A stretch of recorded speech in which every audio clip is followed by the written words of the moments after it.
राजधानी लखनऊ में हर वर्ष की भांति इस वर्ष भी साउथ सिटी स्थित हिंदू आर्मी के कार्यालय पर ज्येष्ठ माह के अंतिम बड़े मंगलवार को विशाल भंडारे का आयोजन हुआ, जिसमें मुख्य अतिथि के रूप में उत्तर प्रदेश राज्य सूचना आयुक्त स्वतंत्र प्रकाश जी के साथ साथ भाजपा के महानगर अध्यक्ष आनंद द्विवेदी उपस्थित रहे और पूर्व एमएलसी अरविंद त्रिपाठी भी भंडारे में सम्मिलित हुए और हिंदू आर्मी के सदस्यों ने सबका अभिनंदन किया। भंडारे में भाजपा के मंडल अध्यक्ष विनोद मौर्य के साथ साथ भाजपा नेता कमलेश मौर्य, नरेंद्र सिंह मौजूद रहे और हिंदू आर्मी के पदाधिकारी सुनील त्रिपाठी और रणवीर सिंह, संजय सिंह पार्षद, द्रौपदी रावत का अभिनंदन अन्य कार्यकर्ताओं द्वारा किया गया।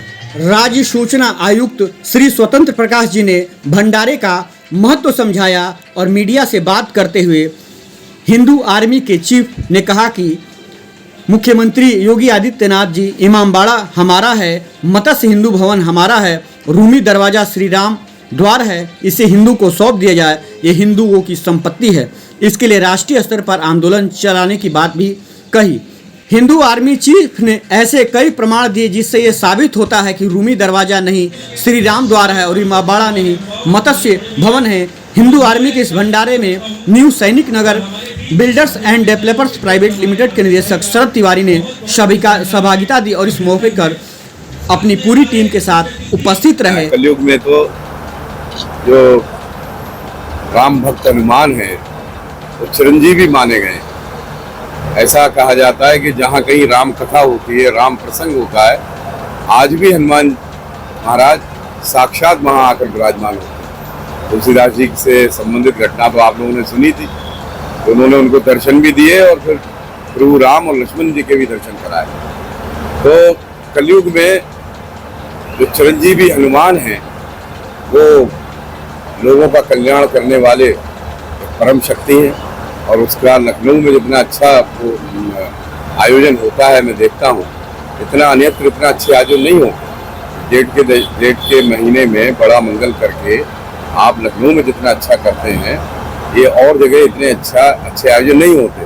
कांवड़ यात्रा के दौरान या अन्य मामलों में तो भंडारे चलते हैं, लेकिन मंगल के दिवस को और जेठ के महीने में जो आयोजन लखनऊ करता है वो शानदार है।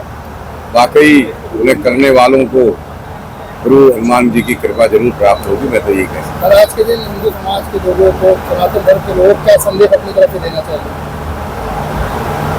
जब आपने सनातन शब्द प्रयोग कर दिया तो संदेश क्या है? हम सनातन धर्म है। सनातन का अर्थ यही है कि जो कभी भी जिसका क्षय ना हो वह सनातन कहलाता है। तो जिस तरीके से देखा जाता है कि भंडारे जो लगते हैं उसमें सभी लोग लगभग आते हैं। लखनऊ जो तहजीब देता है, शहर ऐसा है कि जो तहजीब सिखाता है, यहाँ सारे लोग एकत्रित होते हैं। उनको लेकर क्या कहना चाहेंगे, क्योंकि समाज धीरे धीरे बदल रहा है? लेकिन लखनऊ तो इस मामले में अग्रणी है, इसमें दो राय नहीं है। लेकिन सनातन धर्म का जो पर्याय है वो सहिष्णुता है। हमने तो मानव मात्र में ही भेद नहीं किया, और मानव मात्र छोड़िए, जो जीव जंतु हैं उनमें भी हमने भेद नहीं किया। ऐसी चीज जैसे पहाड़ है उसको भी हमने ईश्वर मान के पूजा केवल पर्यावरण संतुलन के लिए। हमने नदियों को ईश्वर मान के पूजा केवल इसलिए कि एक वैश्विक संतुलन है, एक भौगोलिक संतुलन है, वो बना रहे। तो इसके पीछे केवल ये है कि मैं ये बात इसलिए नहीं कहता, लेकिन जो हमारा दर्शन है वो ये सिखाता है कि हम जो है वो नहीं है, बल्कि हमारे अंदर एक आत्म तत्व है और ये आत्म तत्व सब में व्याप्त है और वही ईश्वरीय तत्व है। एक आम सवाल है, तो इस नाते कोई आए भंडारे में, कोई खाए, आदमी तो छोड़िए, अगर कोई पशु पक्षी भी आए तो उसका भी स्वागत है। सर एक आम और अंतिम सवाल है, जिस तरीके से देखा जा रहा है गर्मी बढ़ती जा रही है, उसके बावजूद लखनऊ में भंडारे लगातार चल रहे हैं, उससे कितना लाभ लोगों को मिल पा रहा है? अरे कभी कभी मौसम की प्रतिकूलता श्रद्धा के आगे कभी आड़े आई नहीं। चाहे गर्मी हो, चाहे लू हो, चाहे लपट हो, श्रद्धा के आगे सब। श्रद्धा में वह बल है कि जो आदमी, जो व्यक्ति जो है, जो अगर श्रद्धावान है तो वो अपने लक्ष्य के लिए कहीं भी इंडियन आर्मी सुनी है और हिंदू आर्मी से आज कार्यक्रम हो रहा है। हिंदू आर्मी लगातार जो है सनातन व्यवस्था को कायम रखने के लिए, लोगों को जागरूक करने के लिए काम करती है और तमाम युवा हैं हिंदू आर्मी में। देखो, समाज को जागरूक करने का काम किसी भी बैनर से किसी भी संस्था से अगर हो रहा है तो वो स्तुत्य है, क्योंकि मेरा व्यक्तिगत रूप से मानना है और शायद आप लोग भी इससे सहमत होंगे कि व्यवस्था परिवर्तन का काम कभी सत्ता का रहा ही नहीं।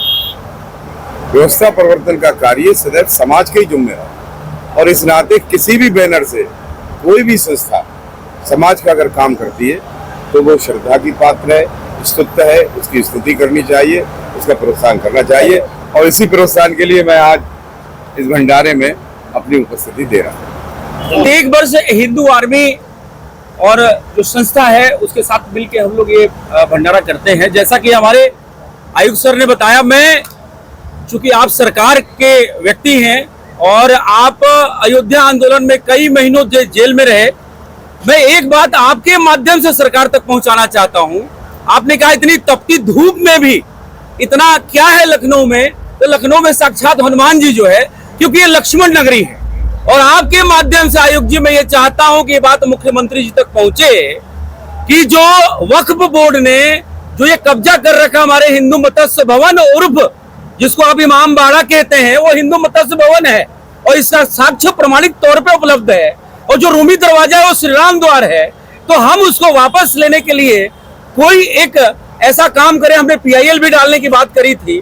तो ये आप चूंकि सूचना आयुक्त हैं, इतने बड़े पद पे हैं और सरकार में हैं, आपने अयोध्या आंदोलन के लिए जेल सही और आज आप एक बहुत उपयुक्त पद पे हैं। तो मैं चाहता हूं कि ये बहुत अच्छा समय है कि बजरंगबली के भंडारा के माध्यम से क्यों नहीं हमारा इमाम बाड़ा नहीं, हमारा हिंदू मत्स्य भवन हमें वापस मिल जाए और रूमी दरवाजा नहीं, हमें रामद्वार वापस मिल जाए। क्योंकि वो रूमी दरवाजा नहीं है, ये मुगलों ने उसको रूमी दरवाजा कर दिया और वो इमाम बाड़ा नहीं है। बाड़ा कभी भी उर्दू शब्द में, इस्लामिक कल्चर में बाड़ा शब्द नहीं होगा। हमारे यहाँ तमाम बाड़े होते हैं, लेकिन इस्लामिक पद्धति में कहीं भी बाड़ा शब्द का प्रयोग नहीं आता है। और एक मैं प्रमाण और बता दूं, अगर आप भगवान राम के नगरी अयोध्या में जाएंगे तो दशरथ महल है, जो मछली वो बनी है वही मत्स्य भवन है। वो हमारे यही इमाम बाड़े पे मत्स्य आज भी बना हुआ, चूंकि हेरिटेज है तो उसको मिटा ना सके जो विधर्मी है। इस वजह से आज इमाम बाड़ा को मैं चाहता हूँ, ये बहुत बड़ा मुद्दा है और मैं समझता हूँ कि योगी जी की राष्ट्रवादी सरकारें हैं, अगर हम इस समय उसको वापस नहीं ले पाए, चूंकि बहुत बड़ी लड़ाई लड़नी पड़ेगी, इसके लिए बहुत बड़ा इच्छा शक्ति की जरूरत है। तो ये बहुत बड़ी बात है और मैं ये समझता हूं कि वक्फ बोर्ड को भी वो प्रमाणिक दिया जाए और ये PIL और इन माध्यमों से किया जाए और सरकार उसमें अगर सहयोग करे तो हम जो लक्ष्मण टीला बगल में क्यों बना हुआ है, लक्ष्मण टीला का ही पार्ट है रूमी दरवाजा, लक्ष्मण टीला का ही पार्ट है हिंदू मत्स्य भवन। तो ये इस भंडारे के माध्यम से एक कंट्रोवर्शियल नहीं है, एक अपनी छोटी सी मांग है। तो मीडिया बंधु से कहूंगा कि हमारे आयुक्त जी बैठे हैं तो इसको कंट्रोवर्शियल ना करके इसको एक मांग के रूप में प्रस्तुत करें। यही हमारी, चूंकि जब कोई नेता कोई अधिकारी हमारे मंच में बैठता है तो हमारा काम है कि हम समाज के बीच में रहते हैं, हम उन तक अपनी बात को पहुंचाएं। तो रूमी दरवाजा रामद्वार है, हिंदू मत्स्य भवन इमाम बाड़ा नहीं है, वो हिंदू मत्स्य भवन है। सर हमने जो है PIL और सारी रूपरेखा तैयार करी है, ब्लूप्रिंट तैयार करी है, उसमें कुछ हमें सरकार से सहयोग की आवश्यकता है। इसलिए हमने इस मंच के माध्यम से, चूंकि बैठे हैं सरकार के नुमाइंदे बैठे हैं, इतने उपयुक्त पद पे है, तो ये बात हमने यहाँ पे रखी। इसके लिए कोई जन आंदोलन भी चलाया जाएगा? क्यों नहीं चलाया जाएगा? हम 25 लाख कार्यकर्ता हैं और चलाएंगे, हम होंगे। क्यों हमने PFI पे बैन लगवाया? आंदोलन का नतीजा था। आंदोलन का नतीजा था कि आज राम मंदिर बना। आप तो जेल में रहे, आप तो कई महीनों तक जेल में रहे और पीछे पुलिस, आगे पुलिस अरेस्ट करके ले जाती थी उस समय, और वही पुलिस अब अयोध्या में सुरक्षा करके ले जा रही है। तो आंदोलन का जो है आंदोलन होगा, लेकिन इसमें हम चाहते हैं कि जो अपनी सरकार है, हम अपनी सरकार के अगेंस्ट आंदोलन क्या करेंगे। आज के दिन क्या संदेश देंगे सनातन धर्म के लोगों को, हिंदू लोगों को? जैसा हमारे आयुक्त जी ने कहा वो परिपूर्ण है अपने आप में कि हम तो देखिए अनाज भी उगता है तो पहला जो 4 फीट अनाज होता है वो हम धरती माता की और उसमें जो रेंगने वाले हैं कीड़े मकोड़े उनके लिए छोड़ देते हैं, ठीक है। उसके ऊपर का हम पशुओं को ले दे देते हैं, उसके ऊपर का जो है पहला रोटी बनता है तो गाय को देते हैं, उसके ऊपर का चिड़िया को दाना देते हैं, तब हम उस आहार को लेते हैं। तो हमारी सनातन पद्धति ऐसी है कि हम मिल बांट के, हम बंटवारा करके खाते हैं और ये हमारी पद्धति है। और ये जो भंडारा है बजरंगबली के आशीर्वाद से पूरे अब तो देश में होने लगा, प्रदेश नहीं, लखनऊ ही नहीं, अब तो कई प्रदेशों में और कई जिलों में हो रहा है, भव्य तरीके से हो रहा है। भक्ति हमेशा आपके त्याग और समाज के लिए जो जिसके प्रति आपकी व्यक्ति है, इसका मतलब है कहीं न कहीं आपने उसके प्रति समर्पण रखा हुआ है। तो ये हनुमान जी के लिए हम लोगों का समर्पण है और इस समर्पण के थ्रू हम लोगों ने समाज के लिए कि भाई एक दिन के दोपहर के खिलाने से कुछ नहीं हो जाता, लेकिन हमारी आस्था है, हम चाहते हैं कि ये प्रसाद रूप में ज़्यादा से ज़्यादा लोगों तक पहुँचे। वो किसी भी तरीके का हो, कैसा भी व्यक्ति हो, वो हमारे यहाँ प्रसाद ग्रहण करें और हनुमान जी का कृपा उस पर भी बरसे, उसको भी सद्बुद्धि मिले और भगवान उस पर कृपा बनाए रखें।